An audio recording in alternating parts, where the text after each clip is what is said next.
अस्सलाम वालेकुम। टीम 10 की तरफ से ये beginner forex stocks and crypto analysis का लेक्चर 5 का पार्ट 2 है। पेन पेपर पेंसिल अपने पास पकड़ लें ताकि आप इंपॉर्टेंट पॉइंट्स को नोट डाउन कर सकें। लेक्चर 5 में हम पैटर्न बेस्ड ट्रेडिंग को पढ़ रहे थे। लेक्चर 5 के पार्ट 1 में हमने सारे ट्रायंगल पैटर्न्स को कवर किया था। अब लेक्चर 5 के पार्ट 2 में हम हेड एंड शोल्डर पैटर्न्स को कवर करेंगे। हम कवर करेंगे कि हेड एंड शोल्डर पैटर्न्स कैसे बनते हैं, इनको आइडेंटिफाई कैसे करेंगे, इन पे ट्रेड कैसे लेनी है और इन पे कैसे आपने स्टॉप लॉस सेट करना है। दोस्तों अब बात करते हैं कि हेड एंड शोल्डर पैटर्न कैसे फॉर्म होता है। सबसे पहले आप सपोज कर लो कि एक अप ट्रेंड चल रहा है, हायर हाइज और लोअर लोज फॉर्म हो रहे हैं। अब दोस्तों जैसा कि आप देख सकते हो कि जो नेक्स्ट इसका स्विंग है वो मज़ीद और अप ट्रेंड की तरफ जाना चाहिए, मगर जो प्राइस एक्शन है उसमें आपको रिजेक्शन मिल जाती है।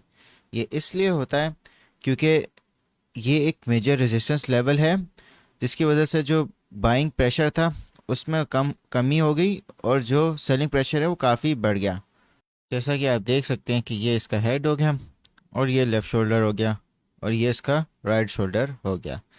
मज़ीद कंफर्मेशन इसको आपको मिलेगी एक मेजर रेजिस्टेंस लेवल पे, जो कि यहाँ पे आपको मिल रहा होगा, जहाँ पे आपका जो हेड है वो क्रॉस करेगा और वहाँ से इसका जो प्राइस एक्शन है वो गिरेगा। तो दोस्तों अब मैं आपको बताता हूँ कि हेड एंड शोल्डर पैटर्न को कैसे कंफर्म करना है। मैं आपको दो कंफर्मेशंस बताता हूँ। सबसे पहले आपने बुलिश ट्रेंड लाइन बनानी है। जैसा कि आप देख रहे हो कि एक अप ट्रेंड है और किस तरह जितने भी इसकी जो प्राइस रिजेक्शंस हैं किस तरह उनको सपोर्ट मिली है ट्रेंड लाइन से। यहाँ पे भी आप देख सकते हो सपोर्ट मिली, फिर यहाँ पे, फिर यहाँ पे। तो दोस्तों जैसा कि आप देख सकते हो कि जब इसका हेड फॉर्म हुआ तो उसको मेजर रेजिस्टेंस से काफ़ी रिजेक्शन मिली, तो इसकी वजह से जो इसका प्राइस एक्शन है उसने बुलिश ट्रेंड लाइन को तोड़ दिया और वहाँ से रिजेक्ट हो गया। मगर जो इसका राइट शोल्डर है, आप जैसे कि देख सकते हो कि वो वापस रीटेस्ट करने गया बुलिश ट्रेंड लाइन को और वहाँ से फिर दोबारा रिजेक्ट हो गया। तो दोस्तों ये दो कन्फर्मेशंस हैं आपकी हेड एंड शोल्डर पैटर्न की।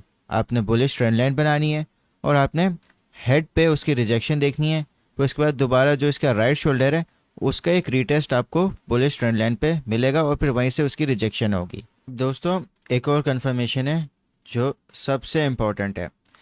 आपने जो इनके लोअर लोज हैं उस पर आपने एक लाइन ड्रॉ करनी है। इस लाइन को कहते हैं नेक लाइन। जिस वक्त जो राइट शोल्डर है जब वो नेक लाइन को ब्रेक करेगा तो आपके पास कंफर्मेशन हो जाएगी कि जो अप ट्रेंड है वो ख़त्म हो चुका है और प्राइस अब डाउन ट्रेंड की तरफ चला जाएगा। तो आप एक अच्छी सी यहाँ पे शॉर्ट पोजीशन ओपन कर सकते हो। तो दोस्तों आप इसको ड्रॉ कर लो एज इट इज़, ठीक है। सबसे पहले आपने एक अप ट्रेंड को आइडेंटिफाई करना है, फिर उसके बाद आपने मेजर रेजिस्टेंस लेवल देखना है, फिर उसके बाद आपने लेफ़्ट शोल्डर और हेड को आइडेंटिफाई करना है, ठीक है। और फिर उसके बाद आप एक बुलिश ट्रेंड लाइन बनाओगे और आप कंफर्म करोगे कि जो लोअर लोज हैं क्या उनको सपोर्ट मिल रही है इस ट्रेंड लाइन से, ठीक है, जैसे कि एक बुलिश ट्रेंड लाइन में होती है। और आपने देखना है कि क्या जो मेजर रेजिस्टेंस के बाद जो हेड था उसमें क्या रिजेक्शन हुई और बुलिश ट्रेंड लाइन क्या वो टूट गई। फिर उसके बाद आप एक नेक लाइन बनाओगे जिसमें आप लोअर लोज को कनेक्ट करोगे लेफ़्ट शोल्डर के हेड को और जो आपका राइट शोल्डर फॉर्म हो रहा होगा। और अगर जो राइट शोल्डर की जो प्राइस एक्शन है वो बुलिश ट्रेंड लाइन पे रिजेक्ट होती है और फिर उसके बाद नेक लाइन से भी मज़ीद रिजेक्ट हो जाती है तो ये आपका कंफर्मेशन पॉइंट बन गया। आप इन सब को as it is note down कर लो। दोस्तों अब हम आते हैं चार्ट्स पे। अभी हम बिटकॉइन के डेली चार्ट पे हैं, ठीक है। मैं आपको बताता हूँ कि हेड एंड शोल्डर पैटर्न को कैसे आइडेंटिफाई करना है और किस तरह ट्रेड करनी है इसके ऊपर। तो दोस्तों जैसा कि आप देख सकते हो कि ये ट्रेंड लाइन को प्राइस एक्शन किस तरह सपोर्ट कर रहा है और यहाँ पे फिर इसको रिजेक्शन भी मिली और एक रीटेस्ट हुआ। अब मैंने हेड एंड शोल्डर पैटर्न को सिलेक्ट कर लिया, ठीक है। तो मुझे नज़र आ रहा है कि ये इसका लेफ़्ट शोल्डर बना है जिसको फिर सपोर्ट मिली ट्रेंड लाइन से। फिर ये इसका हेड बना जो लेफ़्ट शोल्डर के प्राइस एक्शन से ज़्यादा था और फिर ये ब्रेक हो गया ट्रेंड लाइन से। और फिर ये बना इसका राइट शोल्डर जो रिटेस्ट होने को गया ट्रेंड लाइन पे और फिर इसने नेक लाइन को ब्रेक कर दिया। अब इस टूल की खासियत ये कि ये आपको ऑटोमेटिकली एक नेकलाइन बना के दे देगा, तो इससे आपका काम आसान हो जाएगा। तो जैसा कि आप देख सकते हो कि जो प्राइस एक्शन है वो थोड़ा पैटर्न से आउट हो रहा है, इसका कोई मसला नहीं है। आप सिर्फ पैटर्न पे फोकस करेंगे, किस तरह पैटर्न एक बन रहा है, ठीक है। और जैसा कि आप देख सकते हो कि नेकलाइन यहाँ से ब्रेक हो गई है, तो आप शॉर्ट पोजीशन यहाँ पे भी ओपन कर सकते हो। मगर अगर आप एक एग्रेसिव ट्रेडर हो और आपको ये पैटर्न को बहुत अच्छे से आइडेंटिफाई करना आता है, तो आप इसकी रीटेस्टिंग के ऊपर आप शॉर्ट पोजीशन ओपन कर सकते हो। तो जो आपका टारगेट होगा वो इस तरह बनेगा कि जो आप हेड से इसकी नेकलाइन तक आप लाइन ड्रॉ करोगे, ठीक है। और वो आपका टारगेट इसकी नेकलाइन की जब ब्रेक होगी वहाँ तक उसका ये टारगेट बनेगा। तो आप देख सकते हो कि किस तरह ये एग्जैक्टली अपने इस टारगेट तक ये पहुँचा है। अब आप स्टॉप लॉस इस तरह सेट कर सकते हैं कि अगर आपने यहाँ ट्रेड ली इसकी रीटेस्टिंग के ऊपर, तो आप इसके हेड के हिसाब से आप अपना स्टॉप लॉस सेट कर सकते हो।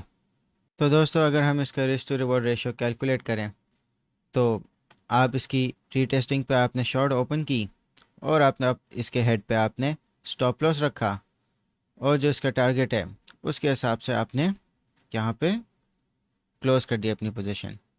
तो आप देख सकते हो कि जो आपका रिस्क है वो 8.35% है और जो आपका प्रॉफिट है वो 49.33% है।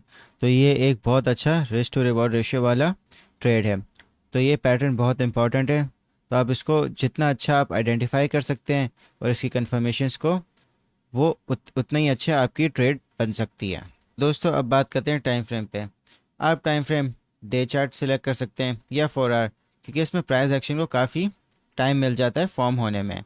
और अगर आप 1 आवर में या छोटे टाइम फ्रेम में करेंगे तो प्राइस एक्शन इतना जल्दी फॉर्म हो रहा होगा, तो आपको काफ़ी मुश्किल होगी ये पैटर्न आइडेंटिफाई करने में। तो दोस्तों हेड एंड शोल्डर पैटर्न का दूसरा पैटर्न होता है इन्वर्स हेड एंड शोल्डर, यानी कि जो भी मैंने आपको बताया हेड एंड शोल्डर में उसका रिवर्स। तो दोस्तों inverse head and shoulder pattern बिल्कुल रिवर्स होता है हेड एंड शोल्डर पैटर्न के।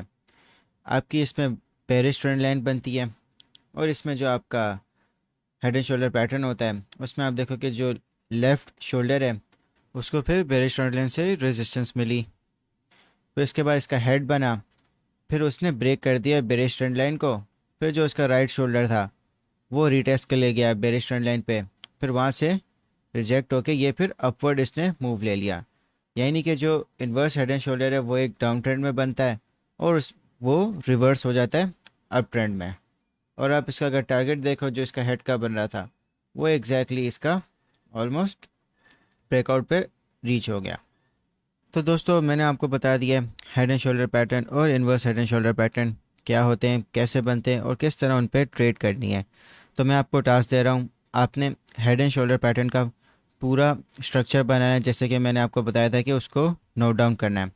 आप उसको ड्रॉ करोगे और कोई भी एक चार्ट आप अपनी मर्ज़ी से सिलेक्ट करें और उसमें हेड एंड शोल्डर पैटर्न या inverse head and shoulder pattern आप ड्रॉ करें। तो आपने ये दोनों चीज़ों को कमेंट सेक्शन में करना है।